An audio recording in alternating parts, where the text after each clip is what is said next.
আজকের এই ভিডিওটা দেখলে আপনি নিজে থেকেই সিদ্ধান্ত নিতে পারবেন কি করতে পারে বিজেপি সরকার, আমাদের এই রাজ্যে চুক্তিভিত্তিক কর্মীদের কি স্থায়ী করতে পারে, কি আছে তাদের কপালে, জানতে পারবেন এই ভিডিওটির মাধ্যমে। হাই ফ্রেন্ডস, ওয়েলকাম টু বাংলায় সেরা ইউটিউব চ্যানেল। এই মুহূর্তে আপনাদের সব থেকে বেশি যে কমেন্ট বা জিজ্ঞাসিত যে প্রশ্ন, সেটা হলো রাজ্যের চুক্তিভিত্তিক কর্মীরা কি স্থায়ী হবে পরবর্তী সময়ে। আমাদের এই রাজ্যে নতুন যে সরকার আসছে সেই সরকার কি চুক্তিভিত্তিক কর্মীদের স্থায়ী করতে পারে। আপনারা রিসেন্ট একটি ভিডিও দেখে থাকবেন, শুভেন্দু অধিকারী মহাশয়, যিনি দলের একজন নেতা। তো এই বিজেপি সরকার নাকি উড়িষ্যায় প্রচুর অস্থায়ী কর্মীদের স্থায়ী করেছে। তো উড়িষ্যার উদাহরণকে সামনে এনে আমাদের এই পশ্চিমবঙ্গের কর্মীদেরও স্থায়ী হবে বা স্থায়ী হওয়ার আশ্বাস তিনি দিয়েছেন বা এমন বক্তব্য রেখেছেন শুভেন্দু অধিকারী মহাশয়। তো কেন তিনি উড়িষ্যার সরকারের কথা বা উড়িষ্যা রাজ্যের কথাকে তুলে আনছেন এই পার্মানেন্ট করার ক্ষেত্রে? তো আচ্ছা, অন্যান্য স্টেটেও তো বিজেপি সরকার আছে, সেখানকার চুক্তিভিত্তিক কর্মীরা কি আদৌ স্থায়ী হয়েছে? সেই সব রাজ্যের চুক্তিভিত্তিক কর্মীদের কি স্থায়ীকরণ বা তাদের বেতন বৃদ্ধি হয়েছে? আদৌ কি তাদের জন্য কিছু করেছে সরকার? আপনি সেই বিষয়গুলি সম্পূর্ণ যদি দেখেন তাহলে বুঝতে পারবেন আমাদের এই রাজ্যে বিজেপি সরকার গঠন হওয়ার পরে আমাদের এই রাজ্যে কি করতে পারে। ওকে, সেই বিষয়গুলি, সেই ধারণাগুলি আপনাদেরও ক্লিয়ার হয়ে যাবে। তাই অবশ্যই ভিডিওটি প্রথম থেকে শেষ পর্যন্ত দেখবেন। সেই কারণেই বললাম, আপনি নিজে থেকেই সিদ্ধান্ত নিতে পারবেন, এখন থেকে গেস করে নিতে পারবেন এই ভিডিওটি যদি সম্পূর্ণ দেখেন। অন্যান্য রাজ্যের হিস্ট্রি আমি দেখব, সেখানকার রাজ্যে চুক্তিভিত্তিক কর্মীদের সাথে কেমন ব্যবহার করা হয়েছে, কি সুযোগ দেওয়া হয়েছে না সুযোগ দেওয়া হয়নি, নাকি শুধুমাত্র উড়িষ্যার কথাটাকেই টেনে আনা হচ্ছে।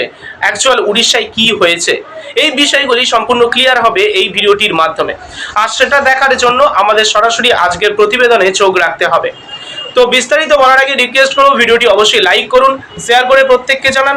নিয়মিত আপডেটগুলি দেখতে চ্যানেলটিকে সাবস্ক্রাইব করে রাখুন এবং এই ভিডিওটি দেখার পরে আপনি কি সিদ্ধান্ত নিতে পারলেন সেটা অবশ্যই কমেন্ট বক্সে কমেন্ট করে জানাতে ভুলবেন না। তাহলে চলুন দেখে নেওয়া যাক আজকের প্রতিবেদন। আদৌ কি পার্মানেন্ট হবে, কি আছে কপালে? অন্যান্য রাজ্যে বিজেপি সরকার আছে, সেখানে কি করা হয়েছে? সেখানে যদি ভালো কিছু করা হয় পশ্চিমবঙ্গে ভালো কিছু করা হবে, সেখানে যদি খারাপ কিছু হয় পশ্চিমবঙ্গে সেই আশাটা করাটা ঠিক নয়। কি সিদ্ধান্ত নেবেন বা নিতে পারলেন ভিডিওর শেষে কমেন্ট করে অবশ্যই জানাতে ভুলবেন না। চলুন প্রতিবেদনে চোখ রাখা যাক। বন্ধুরা, এই বিষয়টি খেয়াল করতে গেলে আমাদের কিন্তু আজকের এই গুরুত্বপূর্ণ প্রতিবেদনের দিকে চোখ রাখতে হবে, যেখানে আমাদের রাজ্যে দলনেতা, নতুন সরকারের যিনি একজন অন্যতম নেতা শুভেন্দু অধিকারী, তিনি বলেছেন বা উদাহরণ হিসাবে উড়িষ্যার কথা তুলে ধরেছেন। কেন তিনি উড়িষ্যার কথা তুলে ধরলেন, সেটা কি আদৌ সত্য বা কতটা সঠিক আমরা দেখে নেব। সাথে সাথে অন্যান্য রাজ্যের দিকে খেয়াল করলে পশ্চিমবঙ্গে কি হতে পারে সেটা আমরা বুঝতে পারবো। তো দেখুন, প্রথমে বলে রাখি, উড়িষ্যা সব থেকে বড় উদাহরণ। হ্যাঁ বন্ধুরা, 2022 সালে তৎকালীন মুখ্যমন্ত্রী নবীন পট্টনায়ক এক ঐতিহাসিক ঘোষণা করেন। প্রায় 57,000 প্লাস কন্ট্রাকচুয়াল কর্মীকে স্থায়ী করার সিদ্ধান্ত নিয়েছিলেন। ওই সিদ্ধান্ত অনুযায়ী ধাপে ধাপে বিভিন্ন বিভাগে স্থায়ীকরণ হয়েছে, যেমন শিক্ষক বা teacher, group C, group D কর্মী, বিভিন্ন দপ্তরে সহায়ক যেসব হেল্পার বা অ্যাসিস্ট্যান্ট কর্মী আছেন তাদেরকে স্থায়ীকরণ করা হয়েছে। শুধু ঘোষণা নয়, বাস্তবায়নও হয়েছে ধাপে ধাপে। সাম্প্রতিক সময়ে নতুন করে কিছু কর্মীকে স্থায়ীকরণ করা হয়েছে। বর্তমান উড়িষ্যার যেটা অবস্থা, অনেকেই বেশিরভাগ 58,000 কর্মীকে স্থায়ী করা হয়েছে। কিছু বিভাগে এখনও প্রক্রিয়া চলছে, স্থায়ীকরণের প্রক্রিয়া চলছে।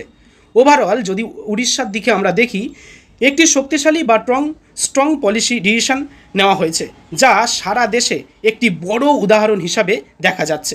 আর এই বড় উদাহরণটাই তুলে ধরছেন আমাদের এই রাজ্যের দলনেতা শুভেন্দু অধিকারী মহাশয়।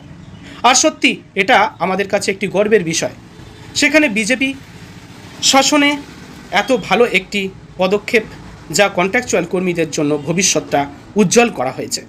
যদি আমরা দেখি উড়িষ্যা ছাড়া মধ্যপ্রদেশের দিকে, তাহলে দেখব সেখানে কিন্তু আংশিক উদ্যোগ নেওয়া হয়েছে। উদ্যোগ নিয়েছেন শিবরাজ সিং চৌহান।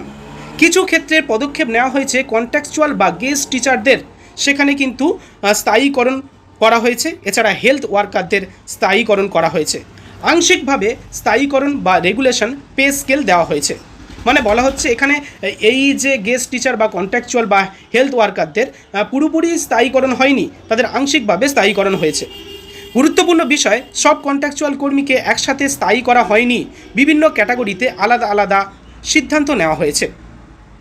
যদি উত্তরপ্রদেশের দিকে আমরা দেখি, সেক্ষেত্রে আপনারা দেখবেন সীমিত সুবিধা ও আইনি জটিলতার কারণে তারা সীমিত সুবিধা পেয়েছে।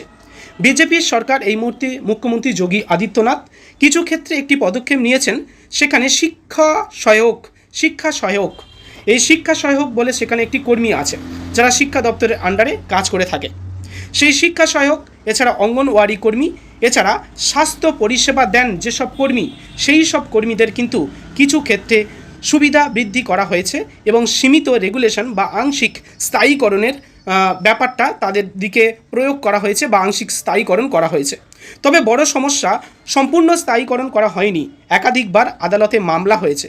বিশেষ করে শিক্ষা মিত্র বিষয়টি বহুবার আদালতে গেছে, নিয়োগ ও স্থায়ীকরণ নিয়ে বিতর্ক তৈরি হয়েছে। দেখুন, সরকারের যদি সদ ইচ্ছা থাকে তাহলে তাদেরকে কিন্তু স্থায়ীকরণ করা হবে। বহুবার আদালতে গেলেও তাদের কিন্তু আংশিক স্থায়ীকরণ করা হয়েছে, মানে সম্পূর্ণ স্থায়ীকরণের দিকে তাদেরকে কিন্তু এগিয়ে নিয়ে যাওয়া হচ্ছে। একই ক্ষেত্রে অঙ্গনওয়াড়ি কর্মীদেরও কিন্তু আংশিক স্থায়ীকরণ করা হয়েছে। ওকে, যদি গুজরাটের দিকে আমরা দেখি তাহলে দেখবেন গুজরাটের বেতন কাঠামোয় পরিবর্তন করা হয়েছে, তবে পুরো স্থায়ীকরণ করা হয়নি। দীর্ঘদিনের বিজেপি শাসন আছে এই গুজরাটে। কিছু কন্ট্রাকচুয়াল কর্মীকে ফিক্সড পে সিস্টেম থেকে রেগুলার পে স্কেলে আনা হয়েছে। অর্থাৎ আপনি দেখবেন গুজরাটে যদি তাদেরকে স্থায়ীকরণ না করা হয় তাহলে দেখবেন তাদের স্যালারি বাড়ানো হয়েছে, তাদের পে স্কেলে পরিবর্তন আনা হয়েছে। যে কোনো একটা উন্নতি অবশ্যই হচ্ছে। সরাসরি পার্মানেন্ট জব দেওয়া হয়নি সব ক্ষেত্রে, অর্থাৎ বেতন বেড়েছে কিন্তু চাকরির স্থায়িত্ব সব ক্ষেত্রে আসেনি গুজরাটের ক্ষেত্রে। ওকে, এবারে যদি আসামের দিকে আমরা খেয়াল করি তাহলে দেখবেন নির্দিষ্ট ক্ষেত্রে স্থায়ীকরণ বিজেপি সরকারের মুখ্যমন্ত্রী হিমন্ত বিশ্ব শর্মা এনেছে। তবে কিছু ক্ষেত্রে একটি উদ্যোগ নিয়েছেন তিনি। টিচার, বিভিন্ন গ্রেডের যেসব টিচার আছেন বা কিছু কন্ট্রাকচুয়াল স্টাফদের নির্দিষ্ট ক্যাটাগরি অনুযায়ী তাদেরকে কিন্তু স্থায়ীকরণ করা হয়েছে। আসামেও কিন্তু স্থায়ীকরণ করা হয়েছে, কিন্তু এটি সীমিত বা সেক্টর ভিত্তিক স্থায়ীকরণ করা হয়েছে। সব কন্ট্রাকচুয়াল কর্মীদের স্থায়ী হয়েছে এমনটাও নয়। অর্থাৎ দেখা যাচ্ছে আসামে স্থায়ীকরণ হয়েছে বেশ কিছু কর্মীদের, আবার বেশ কিছু কর্মীদের কিন্তু স্থায়ীকরণ হয়নি। তবে প্রতিটা ক্ষেত্রে যে কটা জেলা আমি দেখলাম, প্রতিটি জেলায় নয় আংশিক স্থায়ীকরণ করা হয়েছে। যদি গুজরাটে আমরা দেখেছি স্থায়ীকরণ হয়নি, কিন্তু সেখানে পে স্কেল বা বেতনে পরিবর্তন করা হয়েছে, মানে উন্নতি করার একটা সদিচ্ছা আছে। সরকার সেখানে আইনি জটিলতা থাকলেও সেখানে কিন্তু তাদের উন্নতি করার একটা সদিচ্ছা আছে। এটাই হলো বড় বিষয়। বড় বাস্তবতা এটাই যে সব রাজ্যের জন্য প্রযোজ্য সুপ্রিম কোর্ট অফ ইন্ডিয়ার গুরুত্বপূর্ণ রায় অনুযায়ী কন্ট্রাকচুয়াল কর্মীরা স্বয়ংক্রিয়ভাবে স্থায়ী হওয়ার অধিকার পান না। হ্যাঁ, স্বয়ংক্রিয়ভাবে স্থায়ী হওয়ার অধিকার কিন্তু পান না কন্ট্রাকচুয়াল স্টাফরা। তাই যে কোনো সরকার, সে বিজেপি বা অন্য দল হতে পারে, সেটা কিন্তু কেস বাই কেস এবং পলিসি বেসিসে তাদের সিদ্ধান্ত নিতে হয়। সেই কারণে আমরা দেখব যে 2006 সালে বিখ্যাত উমাদেবী জাজমেন্টের উপরে ভিত্তি করে এই নিয়মটা কঠোরভাবে প্রযোজ্য হয়েছে এই কন্ট্রাকচুয়াল স্টাফদের উপরে। এই উমাদেবী কেস জাজমেন্টটা কী আছে সেটা নিয়ে আমি একটি ভিডিওতে আপনাদেরকে ডিটেলসে বলে দিয়েছি, ডেসক্রিপশান বক্সে লিঙ্ক থাকবে। সাথে 142 আর্টিকেলে কী বলা হয়েছে, কী সুবিধা দেওয়া হবে সেটা আপনারা জানতে পারবেন। দেখুন, উমাদেবী কেস জাজমেন্টে 10 বছরের চাকরি সম্পূর্ণ করতে হবে। সঠিকভাবে নিয়োগ যদি তাদের করা হয় তাহলে তারা পার্মানেন্ট হতে পারে, তবে সেটা পরবর্তী সময়ে দেখার বিষয়। ডিটেলসে দেখতে চাইলে ডেসক্রিপশন বক্সে লিঙ্ক আছে। এবং 142 আর্টিকেলে যে বিষয়টা বলা হয়েছে সেখানে কন্ট্রাকচুয়াল স্টাফদের জন্য ভালো একটি ব্যাপার, তো আপনারা একবার দেখে নিতে পারেন, ডেসক্রিপশন বক্সে লিঙ্ক আছে। তবে পরিষ্কার কথা যেটা, বিজেপি শাসিত রাজ্যগুলিতেও কিছু ক্ষেত্রে স্থায়ীকরণ হয়েছে, কিন্তু সব কন্ট্রাকচুয়াল কর্মী সব রাজ্যে স্থায়ী হয়েছে এমনটা নয়, একসাথে স্থায়ী করা হয়নি। অনেক ক্ষেত্রেই বেতন বৃদ্ধি, সুবিধা বৃদ্ধি, আংশিক রেগুলেশন, এই ধরনের মডেল তারা অনুসরণ করছে, যে তাদেরকে আংশিক স্থায়ীকরণ করা হচ্ছে, নাহলে বেতন বৃদ্ধি করা হচ্ছে, নাহলে সুবিধা বৃদ্ধি করা হচ্ছে। এক লাইনে বলতে গেলে উড়িষ্যা সবথেকে বড় এবং শক্তিশালী উদাহরণ, যেখানে 57,000 প্লাস কর্মীকে স্থায়ীকরণ করা হয়েছে। অন্যান্য বিজেপি শাসিত রাজ্যে আংশিক বা সীমিত স্থায়ীকরণ করা হয়েছে। এবার নতুন প্রসঙ্গ, পশ্চিমবঙ্গে বিজেপি সরকার এলে কি হতে পারে। ভারতের অন্যান্য রাজ্যের অভিজ্ঞতার পাশাপাশি এখন সবচেয়ে গুরুত্বপূর্ণ প্রশ্ন, যদি ওয়েস্ট বেঙ্গলে বিজেপি সরকার গঠিত হয়, যদি কেন, অবশ্যই হবে, সেটা শুধু জাস্ট সময়ের অপেক্ষা। 9 তারিখে সরকার গঠন হতে চলেছে। ডবল ইঞ্জিন সরকার গঠন হলে নতুন সমীকরণ হবে। কেন্দ্রের নরেন্দ্র মোদীর নেতৃত্বে বিজেপি সরকার এলে সম্ভাব্য যে বিষয়গুলি হতে পারে: কেন্দ্র ও রাজ্যের সমন্বয়ে বৃদ্ধি, প্রকল্প দ্রুত বাস্তবায়ন, আর্থিক সহায়তা পাওয়া আরও সহজ হয়ে যাবে। সম্ভাব্য যে প্রতিশ্রুতি ও তার প্রভাব যেগুলি পড়বে সেগুলি হলো পে কমিশন, পে কমিশন ও বেতন বৃদ্ধি হবে। 7 পে কমিশন চালুর সম্ভাবনা থাকছে। ফিক্সড পে কর্মীদের বেতন বাড়াতে পারে, 2 নম্বরে আংশিক রেগুলেশন সবচেয়ে বাস্তবসম্মত। উড়িষ্যার মডেল পুরোপুরি হয়তো আমাদের এই পশ্চিমবঙ্গে হবে না, কিন্তু বিভাগ ভিত্তিক স্থায়ীকরণ হতে পারে। দীর্ঘদিন কর্মরতদের অগ্রাধিকার দেওয়া হতে পারে, যেমন সিভিক ভলেন্টিয়াররা দেখেছেন 10 বছরের ঊর্ধ্বে তারা কাজ করেছে, তারা কিন্তু স্থায়ীকরণের একটা বড় দাবি রাখে। ওকে, সেক্টর ওয়াইজ মডেল এখানে ফলো করা হবে। আসাম এবং মধ্যপ্রদেশের মতো শিক্ষক, স্বাস্থ্যকর্মী, গ্রুপ সি, গ্রুপ ডি এই সেক্টর আগে অগ্রাধিকার পেতে পারে স্থায়ীকরণের ক্ষেত্রে। পলিসি রিফর্ম বা নতুন নিয়ম অনুযায়ী কন্ট্রাকচুয়াল কর্মীদের জন্য আলাদা নীতি আনতে পারে সেন্ট্রাল গভর্নমেন্ট।